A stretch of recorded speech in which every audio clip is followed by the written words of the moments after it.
Okay, so a lot of you know that I really like bowling in my free time.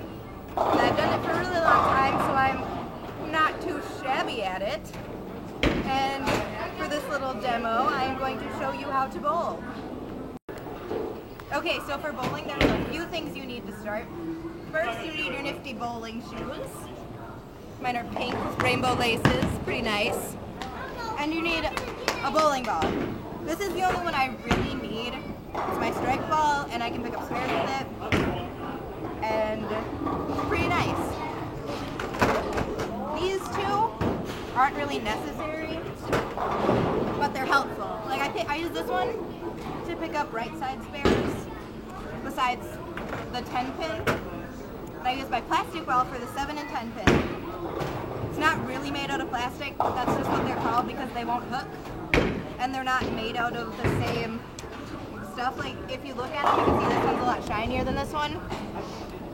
And yeah, so first I will show you how to throw a strike ball.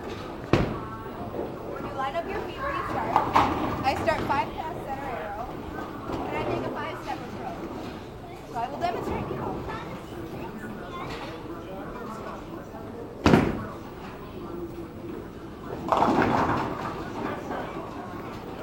So it was a little light, so I didn't get a strike, but sometimes you can't help it.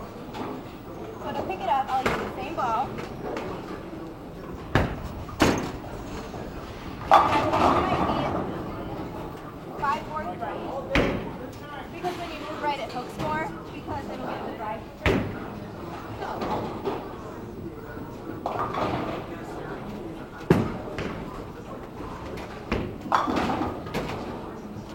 That is how you pick up that spare.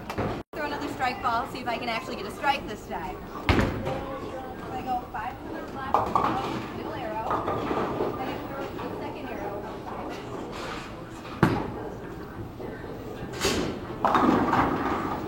And that's how you get a strike. Okay.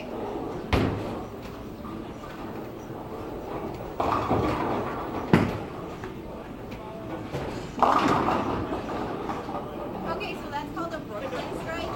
It's when you don't hit pocket, you hit the full left side and it just goes across. And then those all hit the right side and they all fall down. Okay, so I'm not sure if you'll be able to see this on camera, but you can tell if you're coming through the ball right by the oil pattern on your ball. It'll be around by the thumb and it'll go through. Because if you stay behind it, there's little weights and they'll make it increase in speed and power, and that gives it a better drive and it won't bounce off the pins. Like this one, more so, it'll bounce off because it's made out of a different material and it's got different weights and it's not meant to hook in the pocket. So next I will show you how to pick up the 10 pin.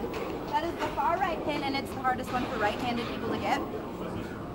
So to pick it up, I normally start here, I move 5 more towards left, and I angle my feet a little bit, and I'm going to throw it over third arrow.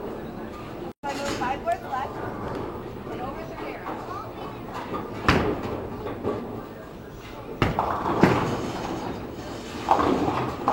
There we go.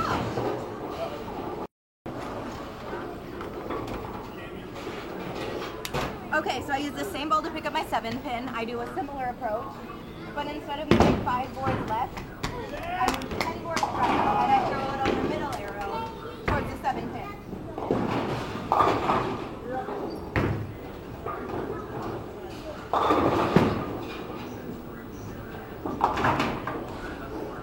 That one's a bit easier to get because I'm right-handed. It's harder for left-handed people to get because you're so close to the gutter when you throw it that sometimes it doesn't hold on and it falls in the gutter. Okay.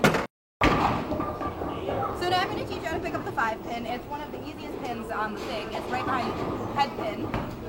And you're going to throw your regular strike ball at it. And it's pretty easy to do. So again, 5 boards to the left, over second arrow.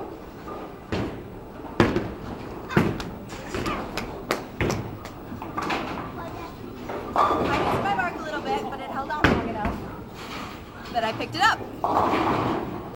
So now I am going to demonstrate how to pick up this split.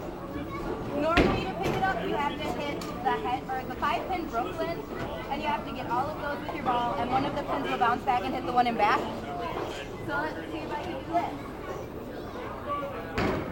You know, it's sort of like, at the time, yeah, what's like,